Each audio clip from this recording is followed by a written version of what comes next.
비례대표 명단을 놓고 갈등을 보이던 황교안 대표와 한성교 대표 결국 정면 충돌했습니다. 황교안 대표는 구태 정치와 단절해야 한다면서 한성교 대표를 겨냥했고, 한성교 대표 한 줌도 안 되는 부패한 권력이라고 맞받은 뒤에 대표직을 사퇴했습니다.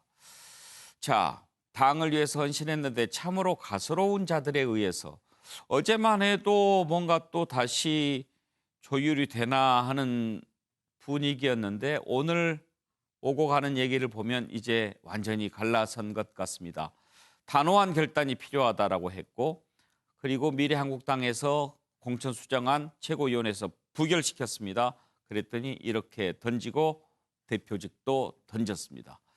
한번 짚어볼까요? 녹취 들어보겠습니다. 저는 미래한국당 대표직을 이 시간 이후 사퇴하겠습니다. 참으로 가소로운 자들에 의해서 저의 정치 인생 16년의 마지막을 정말 당과 국가에 봉사하고 정말 뭔가 좋은 흔적을 남겨야겠다는 저의 생각은 막혀버리고 말았습니다. 한 줌도 안 되는 그 야당의 권력을 갖고 그 부패한 권력이 보여주고 싶었던 저의 개혁을 막아버리고 말았습니다. 떠나는 자가 무슨 욕심이 있고 무슨 훗날을 준비를 하겠습니까? 저는 포기할 수밖에 없었습니다. 김영주 의원은 혹시 어제 그제 이 사태를 예견하셨습니까? 뭐 그렇게까지는 안 하지만 어쨌든 이 두 가지 어떤 시나리오들이 얘기됐거든요. 우선 전면적으로 반대하고 또 말하자면 미래통합당에서 미래한국당이 아닌 다른 자매 정당을 만들겠다. 예. 한성교 대표 사퇴하라. 이런 어떤 적극적인 몇 가지 안을 일부러 흘리지 않았느냐 그런 생각을 했고요. 한성교 대표가 저렇게 바로 즉각적으로 반응을 해서 떠날 거라고 생각하지는 못했습니다. 그러나 어쨌든 황교안 대표의 말을 통해서 실질적으로 한성교 대표를 무력화시켜야 된다는 의지는 명확했기 때문에 저렇게 반발하지 않았나 생각하고, 지금 비례대표의 경우에는 사실은 다른 지역구의 공천 결과를 바꾸는 거하고 전혀 성격이 다릅니다. 굉장히 위험스러운 부분이고요.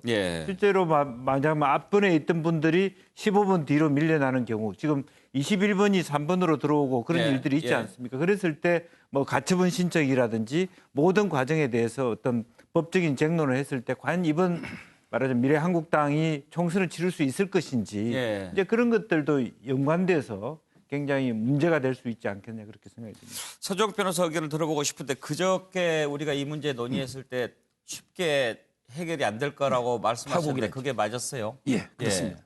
왜 그렇게 보셨나요? 결국 이제 이거 몇 명 정도 조정으로는 넘어가기 어렵거든요.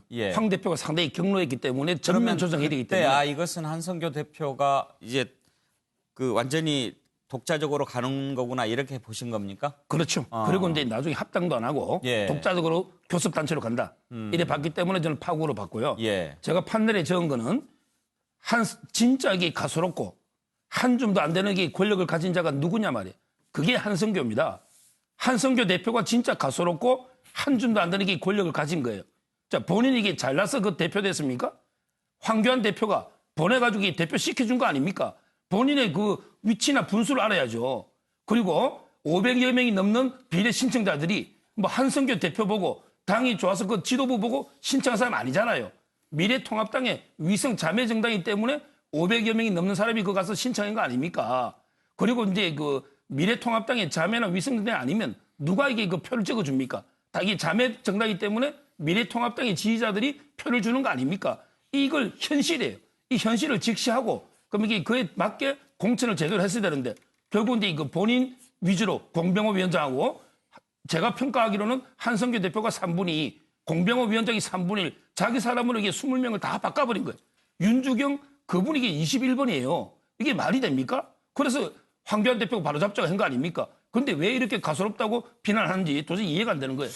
지금 말씀을 듣다 보면 좀 조마조마합니다. 그러니까 황교안 대표가 한성교 대표를 보내준 거 아니냐. 저는 그걸 그렇게 바로 생각하는 잡자라고. 거예요. 그게 다 선거법상 지금 어긋나는 글쎄요, 얘기 뭐 아닌가요? 박형준 그 뭐 명칭을 어떻게 해야 되겠습니까만은 어떤 모의사 자의사 이런 부분을 하는데 과연 이게 진짜 선거법상 저게 되는 얘기인가? 예. 저는 참 지금 이게 헷갈립니다. 선거법은 꼼수 누더기가 돼버려 가지고요. 예. 근데 그 현실을 직시 안 할 수가 그 없잖아요. 선거법이 아무리 아니라 정당- 제 생각은 그렇다. 정당법에 어긋나죠. 왜냐하면 지금 정당법상으로 엄연히 그러면 저 다른 서종 당인데. 변호사 율사니까 예. 미래통합당과 미래한국당은 같은 당입니까? 제가 보기에는 이게 위성 자매 정당으로 저는 생각이 든단 말이에요. 아니, 법상으로 독립된다 그거는 하지만 자매 정당이고 위성 정당이라고 하는데 예. 그 정당의 대표를 한 정당의 대표가 이렇게 보낼 수 있게 돼 있나요? 그건 좀 법상으로는 안 되는 건 맞아요. 안 되죠. 그러니까 예. 지금 말씀하신 것이 사실이라고 한다면 그거는 법에는 어긋나는 발언이 되지 않나요? 그렇습니다. 그래서 제가 사견으로 저는 그런 느낌이 든다는 거죠. 모르게 예. 꼬이는 거죠. 왜 예. 꼬이냐면 사실은 만들어지지 않아야 할 정당이었던 네. 거죠. 위성정당이라는 게 도대체 정당상에 있을 수가 있는 겁니까? 말이 안 되는 정당을 만들다 보니까 방금 뭐 서 변호사에 따르면 그 법 위반이죠. 사실 지금 뭐 고발 조치까지 됐는데 그러다 보니까 모든 게 지금 꼬이는 겁니다. 사실 다 예견됐던 일이죠. 뭐 한성규 대표 입장에서도 본인의 욕심을 내고자 하는 거죠. 정치에서 무슨 이해와 양보가 어디가 있습니까? 그러다 보니까 지금 뭐 선거로 얼마 남지 않은 가운데 여러 가지 지금 뭐 갈등이 표출되는데 저는 이게 하나의 이제 황교안 대표 입장에서는 또 다른 그 지도력과 리더십의 시험대라고 봅니다. 이걸 예. 어떻게 마무리할 것인지. 앞서 그 김전 의원이 말씀하셨지만 아니 그러면 기존에 포함됐던 발표됐던 사람들 언론까지 다 나왔던 인사들은 도대체 어떻게 되는 건지 그러면 어떻게 수용할 건지 이게 굉장히 복합적인 함수가 있거든요. 그렇기 때문에 저는 이 문제는 사실은 사전에 물밑에서 정지 작업을 하면서 나름대로 이해를 하면서 조정해서 했어야 되는데 지금 한 대표가 저렇게 그만두고 또 공관위원장은 본인은 뭐 끝까지 있겠다는 것 아닙니까? 예. 그다음에 도대체 황교안 대표는 어떤 선택을 할지 그것도 한번 지켜볼 대목이라고 봅니다. 예, 앞으로 어떻게 할까 정말 궁금한데요. 관련된 영상을 잠깐 한번 보시고 얘기 나눠보겠습니다. 어제 새로 고쳤던 명단을 고치지 말아 주십시오.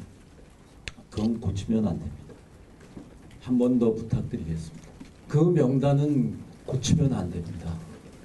어떤 세력들은 자기들이 정치적 이유 때문에 끼워넣고 싶은 인사들이 있습니다. 적어도 20번 안에 들어가는 명단은 정말 바꾸면 안 됩니다. 그것까지 바꾼다면은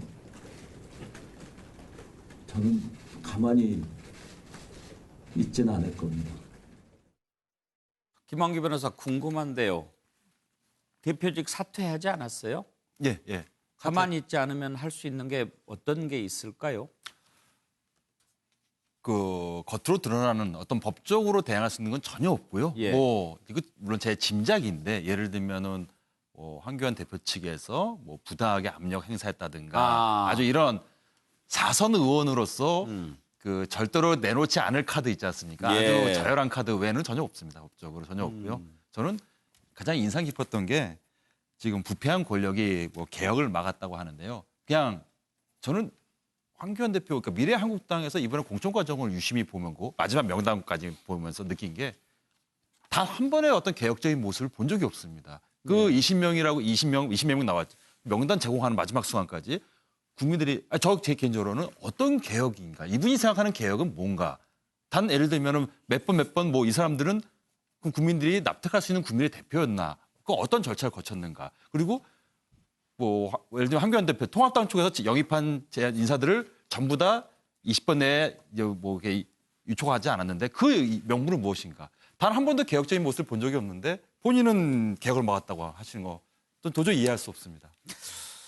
지원갑이 어떻게 풀어나갈 것 같습니까? 저는 뭐 어쨌든 간에 지금의 틀 5명도 받아들일 수 없다라는 거거든요. 그러니까 새로운 체제를 만들려고 하는 것 같습니다. 그러니까 대표도 그렇고 그 안에 이제 공관위원 자체도 전체적으로 좀 바꿔서 그러니까 위성정당을 또 하나? 아니 또 하나가 아니라 기존에 있는 것을 어떻게 보면 리모델링 형태로 해서 저는 뭐 이러면 재활용이냐 아니면 재건이냐 이런 측면에서 보면은 기존 정당 안에서 움직임을 펼칠 거라고 봅니다.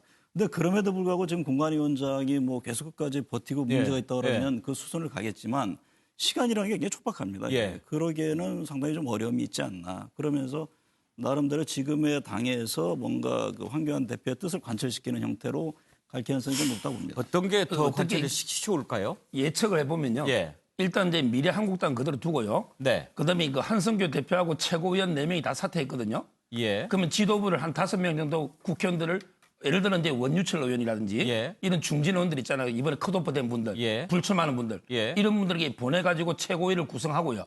그다음에 시간이 없잖아요.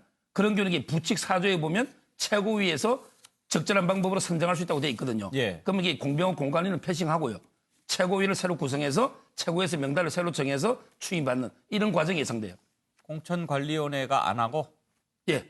그럼 이게 부칙 4조에 보면 예. 시간이 없어 이게 급박할 때는 최고위원회에서 정할 수 있다. 그렇게 돼 있습니다. 부칙 4조가. 그러면 공천관리위원회를 아예 무시하고 예. 최고위원회에서 명단을 만드는 걸로 그렇습니다. 그리고 이제 당원 투표에 붙이면 되는 거죠.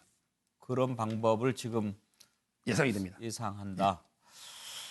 원장님 지금 그 비례대표용 위성 정당에서 벌어지고 있는 일 보면서 어떤 생각을 하십니까? 일단 선거는 뭔가 뭉쳐져 있다는 생각이 들어야지 이기게 되는 것 같고요. 뭔가 분열됐다는 느낌을 주면 지게 되거든요.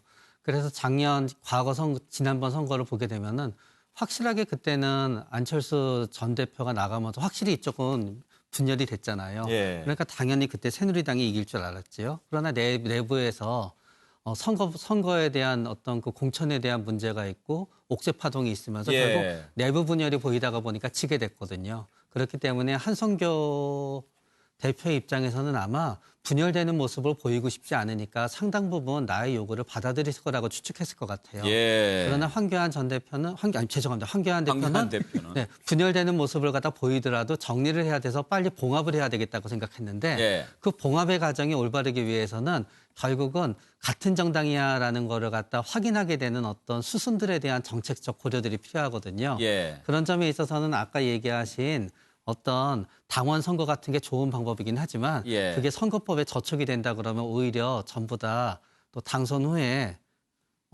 당선이 유효하지 않게 되는 또 일이 벌어지면 어떻게 되나 하는 걱정도 더 해보게 됩니다. 앞으로 정치 촌평은 우리 원장님한테 좀 부탁을 드려야 될 것 같은데요. 원장님 한 1분 정도 남았는데요.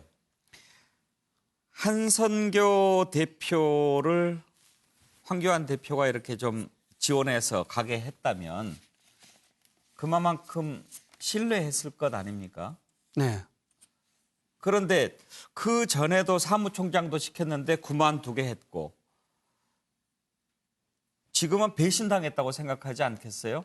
네. 왜 배신했을까요? 만약에 했다면? 그거는 인간은 다 통제가 없으면은 그거를 갖다 자기가 하고 싶은 대로 하게 마련입니다. 결국은 권한은 주지만 절대로 통제에 손을 갖다 놓지 않았어야 되는 건데 본인이 자신의 대표로 있는 정당에 대해서도 공천권을 공정하게 해야 된다는 모습을 너무 보이기 위해서 통제하지 않았던 게 잘못입니다. 예.